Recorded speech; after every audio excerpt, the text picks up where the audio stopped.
My husband left the responsibilities of taking care of his own father and all the housework to me and hangs out until dawn every day without giving me enough living expenses. He asked me to dedicate my time to the care of my sick father-in-law. I quit my job as a nurse, which I loved, and devoted myself to him. And yet, Are you asking me for money again? We can't live on such a small amount again this month. It's your job to make ends meet within the budget. But there's a limit, you know. This is impossible. You're all talk and do nothing. Who actually brings money here? My husband, who had shoved me away, looked down at me and smirked. You are only eating money instead of making it. You are like a parasite. How dare you? If I leave you, you won't be able to survive. At best, you should flatter me so that I don't throw you away. I can divorce you anytime I want. You see? He flaunted papers in front of my face. He threw them at me and walked out of the living room. I picked the scattered paper up and spread them out on the floor. Unintentionally, my mouth made a smile when I saw the title Petition for Divorce. He believed that I was the one to suffer from the split. Not at all. I was not surprised since he wasn't aware of something important. How pathetic. I dialed the lawyer's number as I stared at the papers. My name is Michelle. I was a nurse at a private hospital. It was a tough job, with night shift and many days without breaks. Being a nurse had been my dream since I was a little girl. I found it as rewarding as it was hard. I truly loved my job. Although my husband Ryan and I seldom saw each other due to our busy schedules, we never had friction, and our marriage somehow carried on smoothly. My life changed drastically after an incident. One day, my father-in-law, Ryan's only living family member, suddenly became incapacitated. He was living alone at that time and was no longer able to take care of himself. He needed nursing care. Of course, Ryan was worried about him and asked me to take care of him. He told me that he would work harder, so he wanted me to quit my job and devote myself to caring for my father-in-law. I suggested we take advantage of the many convenient nursing care services available those days. He worried that his father would feel too uncomfortable having a stranger take care of him. I didn't want to quit my job, but my father-in-law was always very good to me. I well knew that his personality was too considerate of others. I understood Ryan's concern and finally decided to leave my job after much consideration. He also promised to help me with the housework as much as possible. I was sure that we were able to handle the new living arrangement. Things went well at first when we started living with my father-in-law. Ryan kept his promise and helped me around the house. Although the money we could spend was not much, we just needed to live modestly to get by. As time went on, Ryan became lazier and less helpful and gave me less money. When a year passed, not only did he stop helping me completely, but started spending his salary as he wanted. He didn't make a lot of money to begin with. Our incomes were cut in half when I quit my job, and we were in a financially difficult situation. In between taking care of my father-in-law, I looked for cheap groceries and had to drive far out to buy them. When Ryan wasn't around, I ate as simply as possible. I couldn't afford to buy new clothes or go to the hairdresser. When the living became too tight, I asked Ryan for help, but he always got annoyed with the word money. "Hey honey, about the living expenses this month." I gave you the money already. "Yes, but it's less than last month. I can't make ends meet with that." Are you kidding me? It's your job to manage within the budget. "But it's too small. After I quit my job, it's been a constant struggle. Please put more in the house. What the hell? It's my hard-earned money. How I spend it is up to me. I won't stop you from spending it. I'm asking to at least give me enough to live on. You're talking all high and mighty. Just because you were a nurse, you still think you're so important. You may have made good money in the past, but now you are unemployed. You are a parasite that doesn't make any money. All you have to do is be quiet and do as I say. When I gave him a hard time, he became so infuriated that I could not handle him. No matter how much I pleaded, I could not get him to increase the amount. I had to take up my own savings from when I was working. I was exhausted from worrying about the critical financial situation every month, and from listening to Ryan's verbal abuse. Even in the midst of all this, my father-in-law always thanked me for even the smallest of things. He knew that we were having a hard time making ends meet and tried to give me his pension. He was a really nice man and my only emotional support.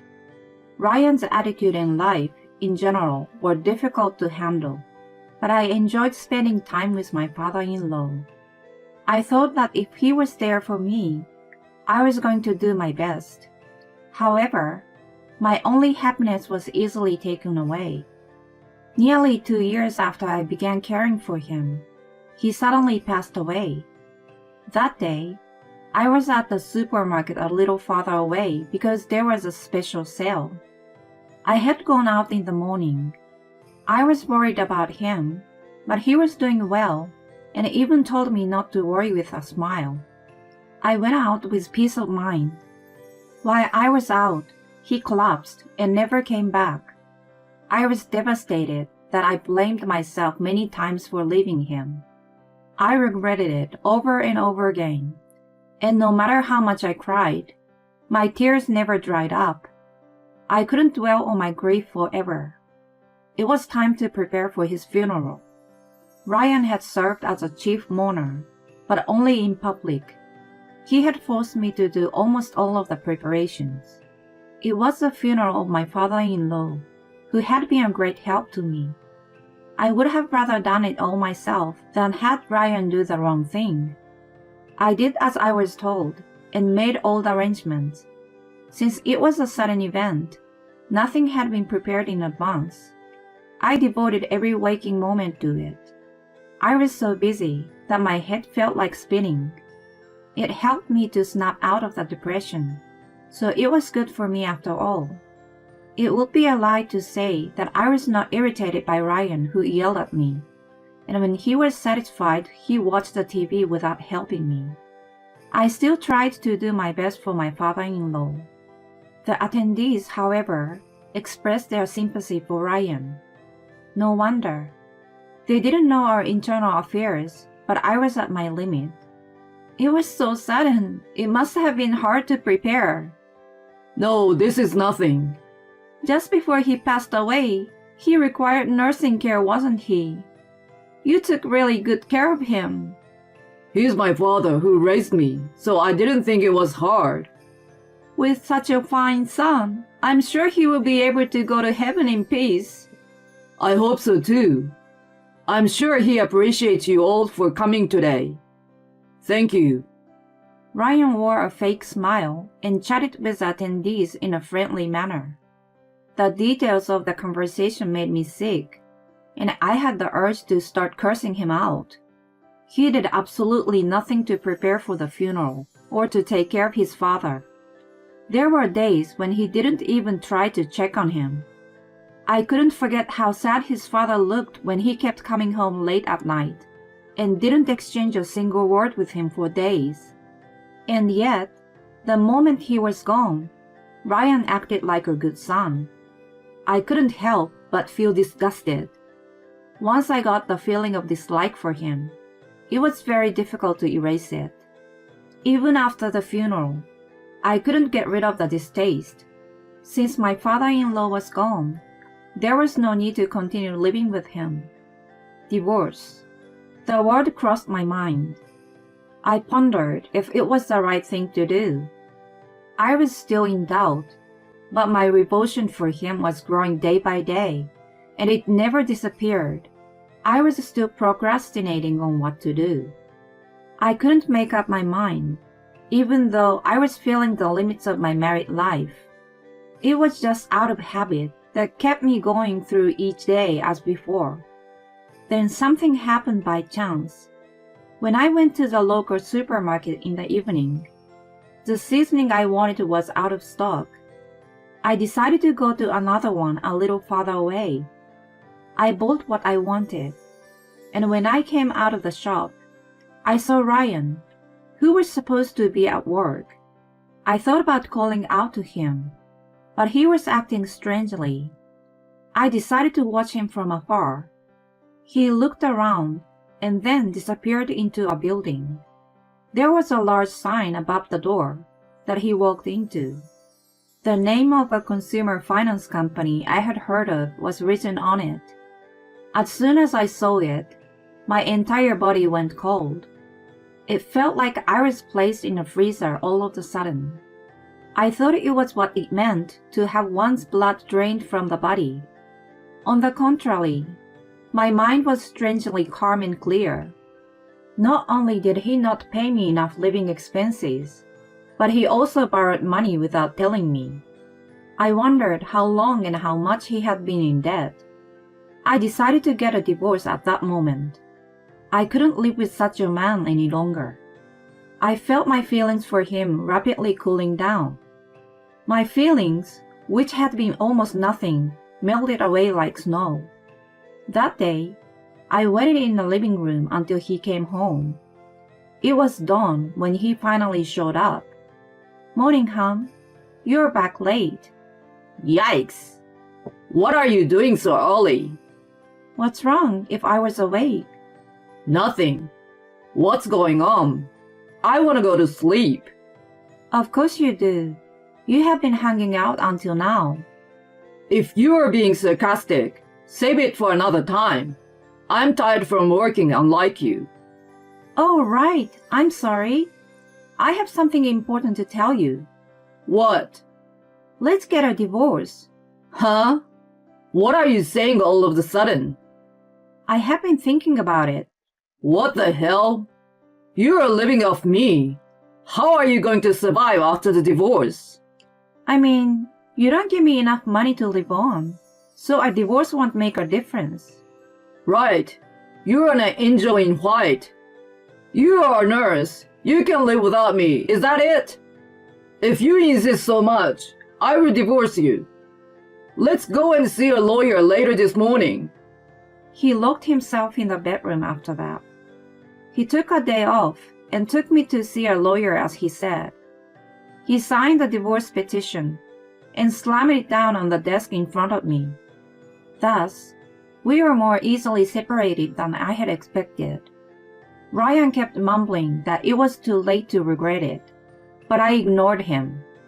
I decided to return to my parents for the time being.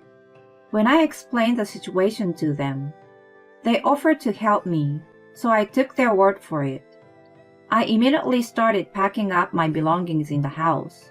While I was at it, I also cleaned my father-in-law's room and found his will in a chest of drawers.